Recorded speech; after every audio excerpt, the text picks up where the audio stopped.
Voice of the customer. Once you have identified what type of customer you have, you need to listen to the voice of the customer. And there are many ways to do this: by interviewing them, by analyzing feedback and complaint forms, and my favorite, to observe the product or service in use. One of the key skills, therefore, is to put yourselves in the shoes of your customer. How does it feel to be the recipient of your product or service? How do they use it? What are their frustrations? What are the problems and challenges? And of course, what makes them happy? A key tool we can use in this case is called the Kano Model. The Kano Model, named after its creator, Professor Noriaki Kano, emeritus professor from Tokyo University, came up with a way of plotting 3 types of relationships between order fulfillment and customer satisfaction. The first category are called the expected. These are implicit and assumed. The second are called the wanted. These are explicit. The wanted are those things which a customer values and are prepared to pay for. The third category are the delighted.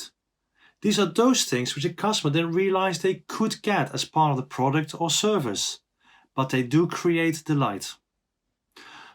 As an example of these 3 relationships, I will use the following.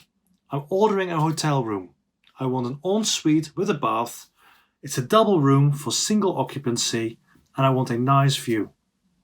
The hotel will state their availability and charge me a price, which I am prepared to pay. This is called the wanted. And if they deliver everything that I explicitly stated, I'm happy. If they don't, I'm less happy or even very unhappy. Now let's imagine that I go into my room, there's a double bed, everything is fantastic, but there's no toilet paper in my bathroom. I'm immediately dissatisfied and call housekeeping. They tell me I didn't specify I needed toilet paper when I ordered the room. I reply, I expected there to be toilet paper in my bathroom. Therefore, this is called an expected. We sort out a minor issue with the toilet paper, free of charge, and the next morning there's a box of chocolates on my bed, some flowers, and a letter of apology from the hotel.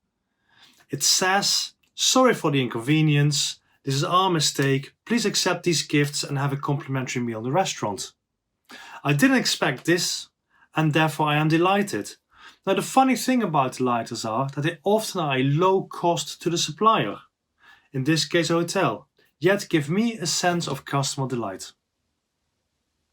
So when you look for what to focus on when you improve your process, my recommendation is to always start with the expected, the implicit, the assumed.